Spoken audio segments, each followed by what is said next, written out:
IFMI മിനിസ്ട്രീസും BMI മിനിസ്ട്രീസും സംയുക്തമായി സംഘടിപ്പിക്കുന്ന പരസ്യയോഗം ഇവിടെ ആരംഭിക്കുകയാണ്. കൈനഗിരി, ആലപ്പുഴ ജില്ലയിലെ കുട്ടനാട് പ്രദേശത്തുള്ള കൈനഗിരി ഗ്രാമപഞ്ചായത്തിൻ്റെ ഭാഗത്ത് നടത്തപ്പെടുന്ന ഈ പരസ്യയോഗം മാർച്ച് മാസം 1-ാം തീയതി. ഈ പരസ്യയോഗത്തിലേക്ക് ഈ നാട്ടിലെ എല്ലാ മാന്യരായ ആളുകളുടെയും ശ്രദ്ധയെ ഞങ്ങൾ സഹർഷം സ്വാഗതം ചെയ്യുന്നു. പ്രാരംഭത്തിൽ ഞങ്ങളുടെ പ്രിയ സഹോദരൻ മിജോയ് ഒരു ഗാനം ആലപിക്കും. അതിനായി മിജോയെ ക്ഷണിക്കുന്നു. ഈ കാണുന്നതെല്ലാം മായ,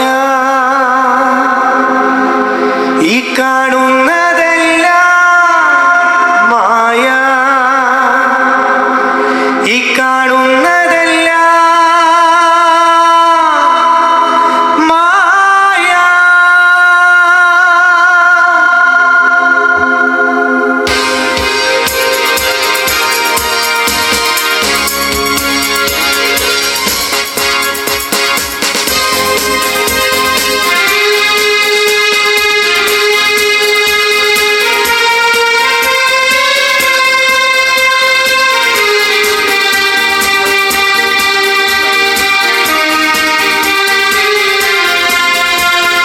ലോകം നൽകുകില്ല സന്തോഷം സമാധാനം, ഈ ലോകം നൽകുകില്ല സന്തോഷം സമാധാനം. ദൈവവചനത്തിൽ നിന്ന് സംസാരിപ്പാൻ ഈ ദേശത്തോടുള്ള ദൂതറിയിപ്പാൻ തക്കവണ്ണം റവറൻഡ് മാത്യു സാമുവൽ അവരുകളെ സ്വാഗതം ചെയ്യും.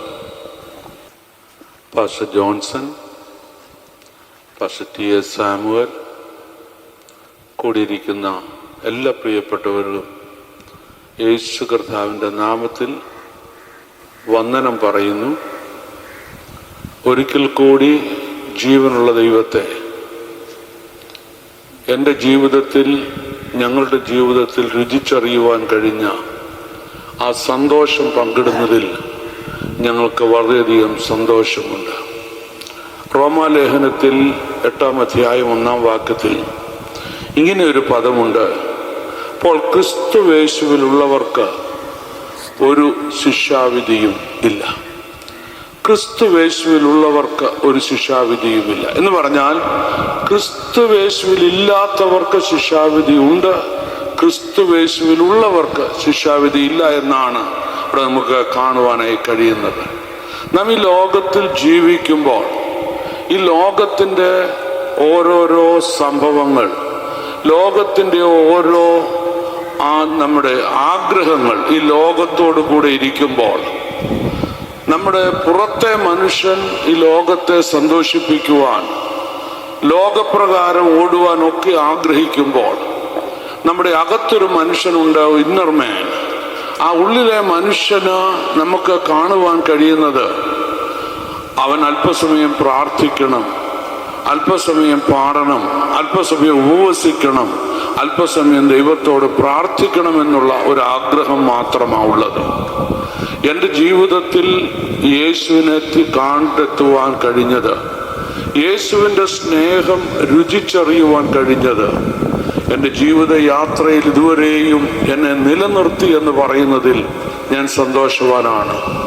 യേശു കർത്താവ് ഈ ലോകത്തിലേക്ക് കടന്നു വന്നത് നമ്മെ സ്നേഹിച്ച ദൈവത്തിൻ്റെ സ്നേഹത്താൽ പാപികളായ നമ്മെ രക്ഷിക്കുവാനായി, നമ്മെ വീണ്ടെടുക്കുവാനായി, നമ്മെ നിത്യതയിൽ എത്തിക്കുവാനായിട്ടാണ്. നാം ഒക്കെ ജനിച്ചു, നാം ഒക്കെ നാളെ അല്ലെങ്കിൽ അടുത്ത ദിവസങ്ങളിൽ മരിക്കേണ്ടവരാ. നാം മരിക്കും, എന്നാൽ നമ്മുടെ മരണത്തിന് ശേഷമായി ഒരു നിത്യതയുണ്ട്. ആ നിത്യത എന്ന് പറയുന്നത് ക്രിസ്തുവേശുവിലുള്ളവർക്കാണ്. അതുകൊണ്ടാണ് റോമാലേഖനത്തിലൂടെ അപ്പോസ്തലനായ പൗലോസ് പറയുന്നത്, ഇപ്പോൾ ക്രിസ്തുവേശുവിലുള്ളവർക്ക് ഒരു ശിക്ഷാവിധിയുമില്ല. നമ്മുടെ ജീവിതത്തിൽ നാം അറിഞ്ഞിരിക്കേണ്ട, നാം പാലിക്കേണ്ട, നാം നമ്മുടെ ജീവിതത്തിൽ ഉറപ്പാക്കേണ്ട ഒരു കാര്യമുണ്ട്. എൻ്റെ ജീവിതം ക്ഷണികമാണ്, പാപപങ്കുലമാണ്. പാപത്തിൽ ഉരുവായ എൻ്റെ ജീവിതത്തിൽ നിന്ന് എന്നെ രക്ഷിക്കുവാൻ കഴിയുന്നത് ദൈവസ്നേഹമാണ്. അതുകൊണ്ടാണ് ഉന്നതങ്ങളിലിരുന്ന ദൈവം തൻ്റെ ഏകജാതനായ പുത്രനെ ലോകത്തെ സ്നേഹിച്ചതിലധികമായി നമ്മെ സ്നേഹിച്ചുകൊണ്ട് നമ്മെ വീണ്ടെടുക്കുവാനായി ഈ ലോകത്തിലേക്ക് കടന്നു വന്നത്. അതുകൊണ്ടാണ് ആ യേശു കർത്താവ് കാൽവറിയിൽ പങ്കപ്പാടുകൾ ഏറ്റത്, ദുഃഖമേറ്റത്, വേദനയേറ്റത്, അടിയേറ്റത് എല്ലാം എൻ്റെയും നമ്മുടെ ഓരോരുത്തരുടെയും കൈനക്കര് ദേശത്തിൻ്റെയും വിടുതലിന് വേണ്ടിയാണ് എന്ന് നാം ഓർക്കുമ്പോൾ ഇന്ന് പകൽക്കാലം നമുക്ക് സന്തോഷിക്കുവാൻ കഴിയുന്നൊരു വസ്തുത, പണമോ സമ്പത്തോ ഒന്നും കൊടുക്കാതെ യേശുവിനെ വിശ്വസിക്കുവാൻ കഴിഞ്ഞാൽ, യേശുവിനെ ജീവിതത്തിലേക്ക് സ്വന്തം രക്ഷിതാവായി ക്ഷണിക്കുവാൻ കഴിഞ്ഞാൽ, ആ യേശുവിൻ്റെ സ്നേഹം എന്നെ നമ്മെ ഓരോരുത്തരെയും തേടി വരികയും അവൻ്റെ മകനായി മകളാക്കി നമ്മെ തീർക്കുകയും ചെയ്യുമ്പോൾ നാം നിത്യതയുടെ അവകാശികളായി മാറുകയാണ്. നമ്മുടെ ജീവിതം എത്ര ക്ഷണികമാണ്. എന്നാൽ ക്ഷണികമായ ജീവിതത്തിനപ്പുറമായി മരണം മൂലം നാം നാളെ യാത്ര പറഞ്ഞാൽ അതിനപ്പുറമായി നമുക്ക് ആ ഒരു നിത്യതയുണ്ട് എന്നുള്ള ഉറപ്പ്, നിത്യതയ്ക്ക് വേണ്ടി കാത്തിരിക്കുവാൻ കഴിയുമ്പോൾ ദൈവത്തിന്റെ സ്നേഹമാണ് നമ്മെ നടത്തുന്നത്. ജഡത്തിന്റെ ചിന്തയല്ല, മറിച്ച് നിത്യതയെ കുറിച്ചുള്ള ചിന്തയോട് ഈ ദിവസങ്ങളായിരിക്കുവാൻ നമുക്ക് കഴിയട്ടെ. ഹല്ലേലൂയ്യ. ഈ ലോകത്തിലെ സംഭവങ്ങൾ, ലോകത്തിന്റെ ചുറ്റുപാടുകളൊക്കെ വിളിച്ചു പറയുന്നു യേശുവിന്റെ വരവേറ്റം ആസന്നമായിരിക്കുന്നു.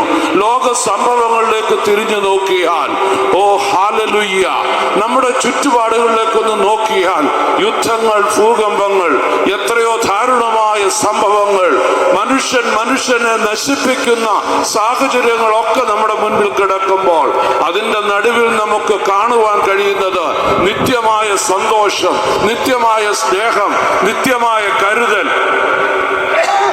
നമുക്ക് കാണുവാൻ കഴിയുന്നത് ആ കാൽവറിയിലാണ്, ആ ക്രൂശിലാണ്, ആ ക്രൂശിലെ സ്നേഹത്തിലാണ്. ആ ക്രൂശിലെ സ്നേഹത്തിലൂടെ നമുക്ക് കടന്നു വരുവാൻ കഴിയുമ്പോൾ ആ നിത്യതയിലേക്ക് നമുക്ക് കടക്കുവാനായി കഴിയും.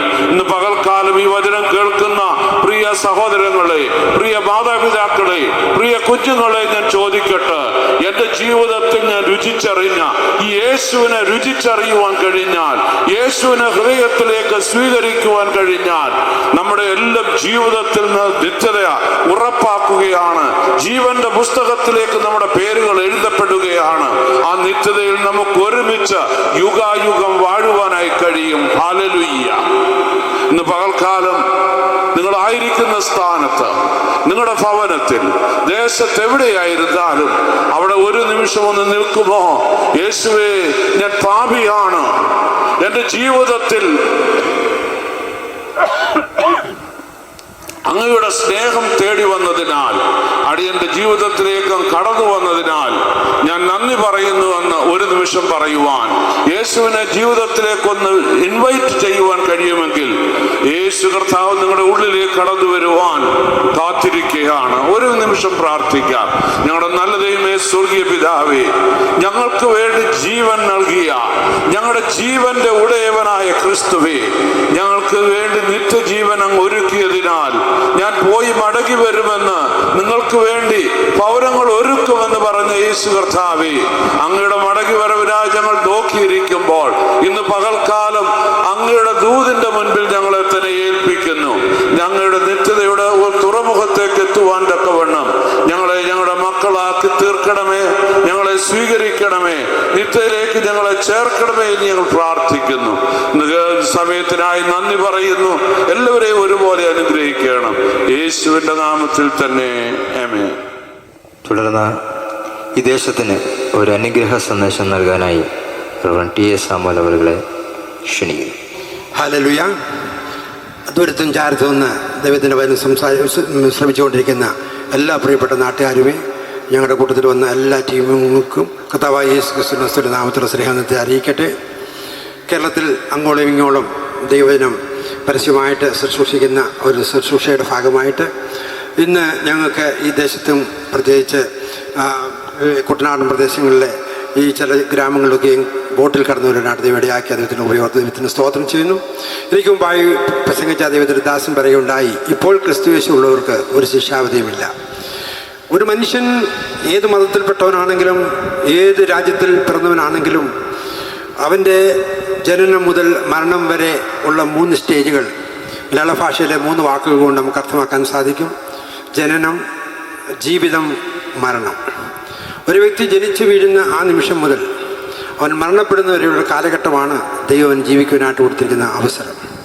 ആ അവസരത്തിൽ ആ വ്യക്തി എന്ത് തീരുമാനമെടുക്കുന്നോ അതിനനുസരിച്ച് അദ്ദേഹത്തിൻ്റെ ജീവിതത്തെ കരുപിടിപ്പിക്കുവാനായിട്ടും നിത്യതയുടെ അവകാശിയായിരിക്കുവാനായിട്ട് സാധിക്കും.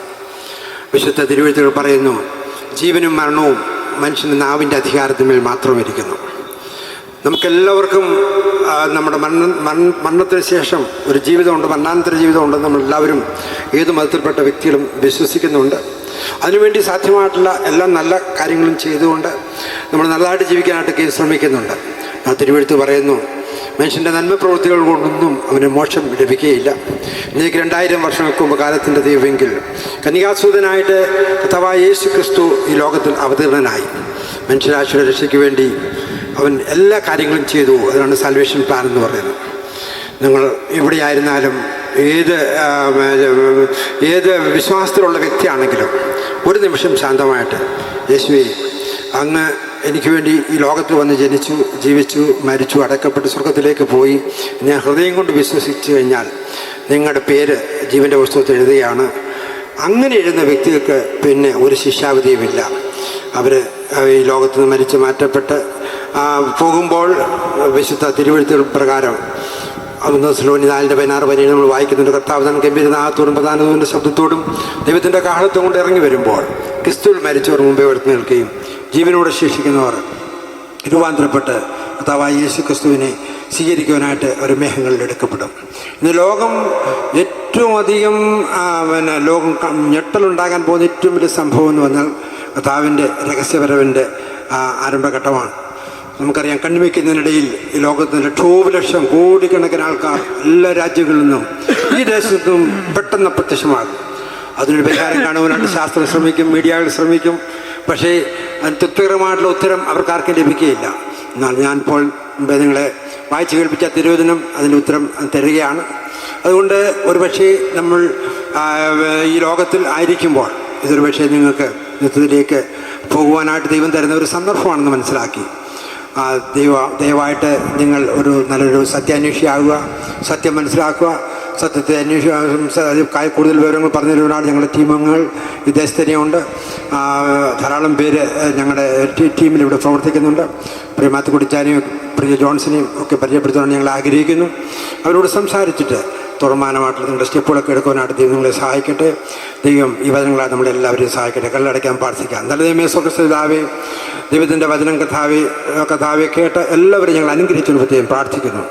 അവരുടെ സകല ആവശ്യങ്ങളും ഈ ദിവസങ്ങളിൽ ദൈവത്തിൻ്റെ കർത്താവെ ശ്രീഭണ്ഡാരത്തിൽ നിന്ന് കർത്താവ് അവരെ അനുഗ്രഹിച്ച് അവരുടെ പ്രാർത്ഥനകൾക്കൊക്കെ ഉത്തരം കൊടുക്കുവാൻ ഞങ്ങളോട് അപേക്ഷിക്കുന്നു.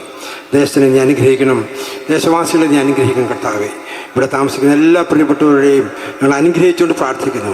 ഞങ്ങൾ ഇനി അടുത്ത സ്ഥലത്തേക്ക് കടന്നു പോകുന്നു. നിങ്ങളുടെ സാന്നിധ്യം കൃപയും കൂടിയിരിക്കണം. പ്രാർത്ഥന കേട്ടനായിട്ട് സ്തോത്രം. യേശുവിൻ നാമത്തിൽ തന്നെ. ആമേൻ ആൻഡ് ആമേൻ.